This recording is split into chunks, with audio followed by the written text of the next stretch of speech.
Hello and welcome to this supplementary lecture, I suppose you'd call it, on tips for writing your tasks. So this is designed to help you get the most out of your marks for the assessment tasks.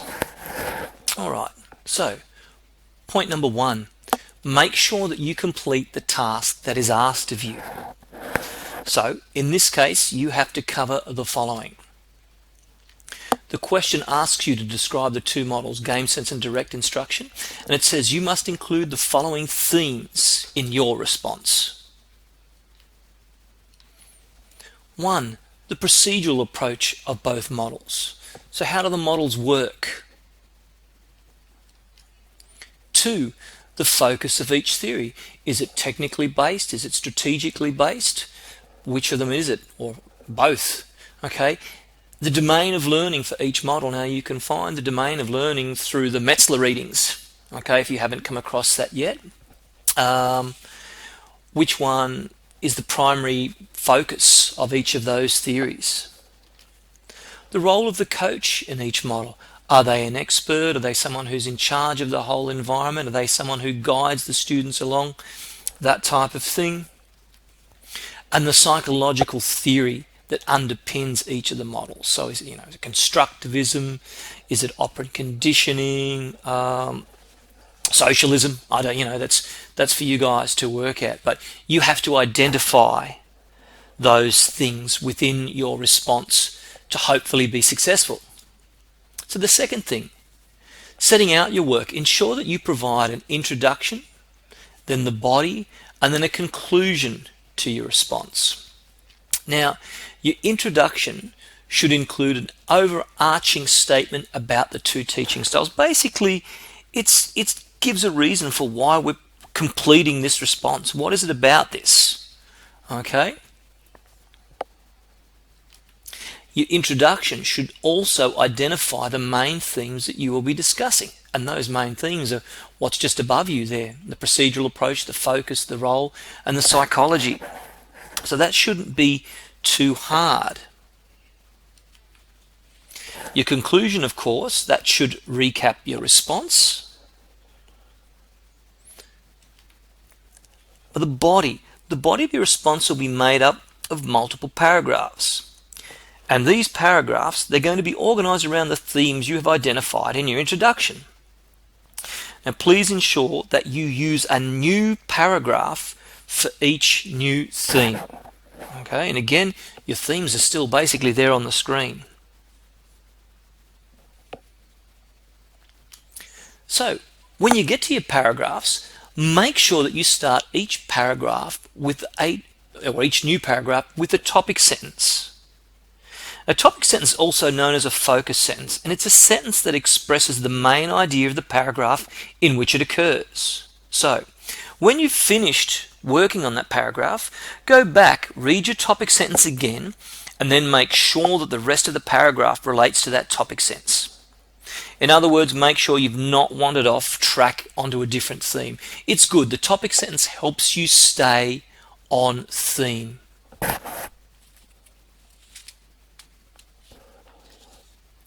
Okay. If when you're writing you provide a statement of fact and then you provide an example, please be aware that you must reference before the example, because the example is not from the source, it's what you have supplied to demonstrate a link. And I've got an example for you here. So we see this statement. Open-ended questioning can be a very effective way to develop tactical understanding in students. There's my in-text citation, Thomas 2007. An example of this would be when students were asked, where was the best place to stand to receive the ball? So please be aware that the in-text citation is not at the end of that after the word ball, it's after the effective questioning can be a very effective way to develop tactical understanding in students, because that's what the author said. The example is not necessarily what that author said. Yeah? Do not use quotes or dot points. Large quotes only demonstrate that you have the ability to cut and paste information. It certainly does not demonstrate that you understand what it is you're putting in there. However, in some cases, it's almost impossible not to use a very small quote. Okay, and if that's the case and you're determined to use a direct quote, firstly, make sure you not only attach the in-text citation, the reference, but you must include the page number as well in that reference. And as soon as you've done that quote and then the reference, please make sure straight away that you explain what the quote means. This then demonstrates an understanding on your part. Of course, let's talk a bit about referencing. This is an academic response, and so therefore you must acknowledge your references. That is, how do you know what the information you're getting from? Where's it come from? Where did you get that information? You certainly didn't make it up by yourself, so you have to acknowledge the authors and also the year of publication of where you found that information. Now, added further to that, writing a paragraph of information and then sticking a reference in at the end of that paragraph is not acceptable. I've given you two good examples here of some referencing. So the first one, according to Metzler, 2005, direct instruction is a very teacher-centered model of teaching. Or, the direct instruction model of teaching is a very teacher-centered model. Metzler, 2005. Now, either of these is correctly referenced. So it doesn't matter whether the reference goes with the author's name at the beginning or whether you put your sentence in first and then you put the reference at the end. Either is fine. But did you notice that with those referencings, all I have done is referenced the author's surname and the year. I certainly haven't used their initial or their first name, and in fact to do so is quite incorrect. So please, in-text citations or in-text referencing, only use the surname of the author or authors and the year. Here's another example that I've put in. Higgins and Morgan, open my brackets, 1997, as cited in Thomas 2007, page 10, identify that. Right, now, this, here I'm acknowledging the authors that are found within Thomas's paper. So it's Thomas's actual paper that I'm reading to get that information from, but the authors that state that information are Higgins and Morgan. So I must identify them, and because I'm identifying authors in somebody else's reading, I must also identify the page number that it comes from. So that's the correct way for in-text citation when citing somebody else. Big one. You must paraphrase your work. Well, what does that mean? It means you need to use your own words to express someone else's messages or ideas. You must maintain the meaning of the original source, but the wording has to be your own. And of course, you still have to acknowledge that source with the in-text citation or reference. Again, don't just cut and paste. Point 6, do not provide your opinion. We don't care about your opinion. Now, I know this sounds harsh. However, you need to understand that your whole university degree is based on theory. And all that theory has its underpinnings through valid and reliable research, which means it can be repeated and you'll come up basically with the same response. Whereas a person's opinion is totally irrelevant because they haven't undertaken valid research to find out that information. So yeah, please don't start anything with or don't put anywhere in there, I believe. Okay, because you get a big red line through that. Use formal language where possible. So, avoid pronouns. Don't use words such as I, he, we, she, etc. Instead, you would say, according to Thomas or according to Metzler. All right. Don't say things like, on the other hand. Use the word however. Or, Don't use change it up. Use an alternative would be, or even massive. A lot of students like the word massive. It's very poor academically. Use the word vast. Next, do not abbreviate. There's no don'ts, couldn'ts, wouldn't. Use do not, could not, would not.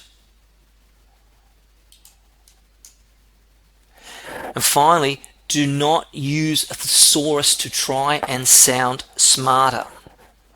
Often the words that people change in are in the wrong context, and therefore students make their response seem unclear. I'd much rather it was fairly simple language that is clear and logical, rather than you trying to think you're sounding intelligent, but the context is wrong and it actually sounds, or it's difficult to understand, because that will affect your mark. The reference list. Okay, first point. It is not called a bibliography. It is called a reference list, and it's put on the left-hand side of the page, blocked left. Please complete it in alphabetical order of the author's surnames. So it would be A before B, B before C, etc., etc., etc. If you have an author that has more than one reading, list the earlier reading first. So it says an example would be a 2000 article before a 2003 article. Well, we do. A lot of you will use Metzler, and Metzler has both a 2000 article and also a 2005 article. So you would put the 2000 article before the 2005 article. Italicizing. In the reference list, italicize the name of the book that your information comes from, or the journal name where that comes from, not the actual name of the article. Indent every line after the first. Right, well, let's look at 3 examples. So here's a reference list. Now, the first one, let's have a look. Metzler, Thomas, Wolfe. Have we done them in alphabetical order? Yes, we have. M before T, T before W. Great. We see that in the reference list I absolutely add their initials in, unlike the main body of the response, followed by the year. Then the name of the part. First one, tactical games, teaching games for understanding. Now, when you do your response, this will not be in red, but I've just put this in red to highlight. This is the bit that's in italics. The name of the book. So it's in Instructional Models for Physical Education, 2nd edition, and there's the pages, Scottsdale, Arizona, and then the book company is Holcomb Hathaway. The second one, Thomas G, 2007. The name of his article was Skill Instruction in Outdoor Leadership, a comparison of a direct instructional model and a discovery learning model. Again, we haven't italicized the name of the article. It's the journal it comes from, which is the Australian Journal of Outdoor Education.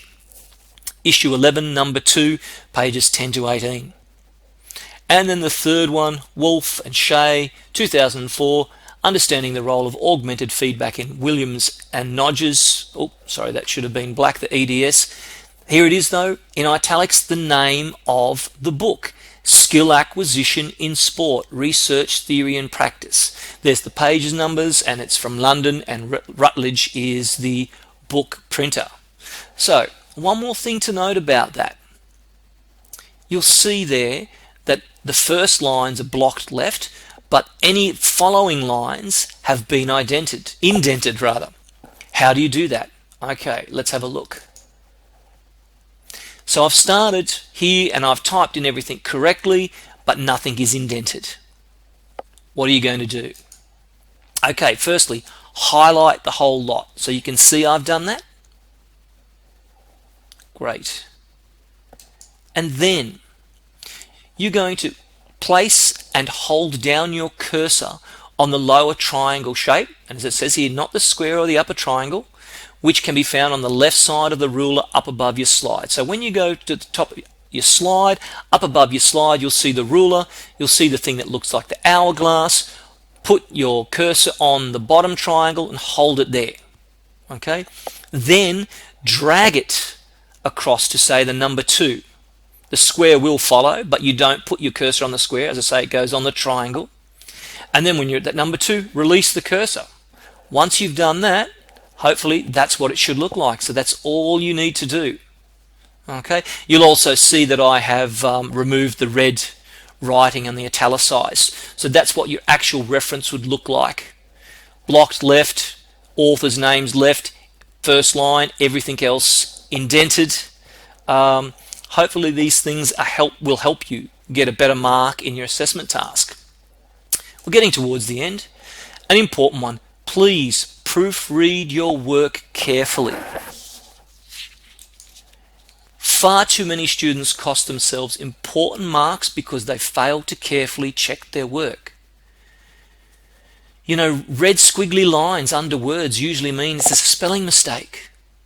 Or the green squiggly line says something often doesn't make sense about it. So check. You can make a huge difference to your marks just by doing those sort of things. Once you've finished and you think you've done everything, my suggestion is to get someone independent to proofread your work for you. Okay, because sometimes what happens is you have an idea in your head of how something should look, and so, or how it should read, and so your brain reads it that way even though it may not actually be that way on the paper. So if you get to someone else to read, they'll see where things don't make sense. And finally, the last one, please double space your work. Not only does that make it easier for me to mark, it actually makes it easier for you to read. And the easier it is for you to read, the clearer it will be. Oh, and I want to say, sorry, one last thing about the reference list, and I should have said that back, I apologize. Do not use bullet points in your references. The author's names are blocked left. There's no dot points or anything in there. Surname and then move across. Okay, I hope this has helped you a little bit with potentially improving your work. If you've got any questions or you need any help in relation to things, please don't hesitate to contact me. Thank you.